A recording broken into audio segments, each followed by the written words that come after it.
Why did Vietnam fail to develop like South Korea and Japan, despite having similar resources as these two countries? This answer may be a bit offensive. As an engineer, I had dealings with Vietnamese workers in a factory 20 years ago. It has to be said that Vietnamese people, especially Vietnamese men in the southern region, have very similar personalities to Indian workers. Lack of professional spirit, dislikes following discipline, likes to talk big, has low labor efficiency, better than Indians, and likes to find excuses for their own failures. They are also good at fabricating non-existent accidents to defraud the company of compensation funds. They enjoy gambling, and some people have a bad habit of drinking. Vietnamese officials and Indian officials are also very similar, far more corrupt than China, Japan, and South Korea.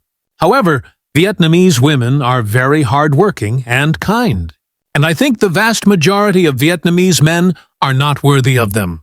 In addition, many young Vietnamese men have received education in China and Japan, and have a promising career spirit. Perhaps Vietnam will become the next Malaysia or Indonesia, but I don't think they can get any closer to Singapore, China, South Korea, or Japan unless the national spirit commonly found among Vietnamese men is reformed. A Vietnamese friend argued with me that because China also has corruption and crime, there is no problem with corruption in Vietnam. I think this deeply reflects the reason why Vietnamese people are always just Southeast Asian countries and cannot become East Asian countries like China, Japan, and South Korea. In one sentence, the core of Confucianism is what you must pursue throughout your life, a Puritan-like self-cultivation. This is a behavior that Vietnamese people would never want to practice.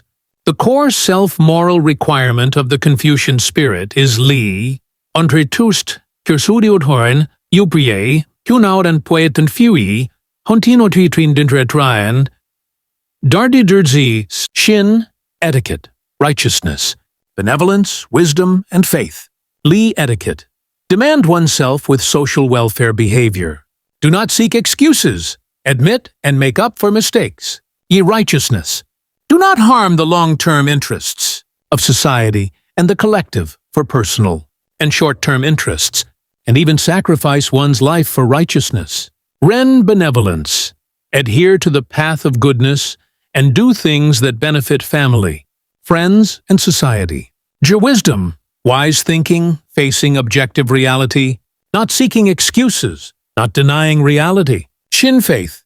Personal stories of keeping promises and giving up one's life for the sake of commitment are ubiquitous in history. Another core of the Confucian spirit is, people are not saints, who can make mistakes, make improvements, and do great good. In addition, Confucius and other Confucian masters also left behind some important behavioral guidance. Reflect on oneself 3 times a day. That is to say, reflect on your behavior and speech at least 3 times a day. Of course, Chinese society has confirmed this statement.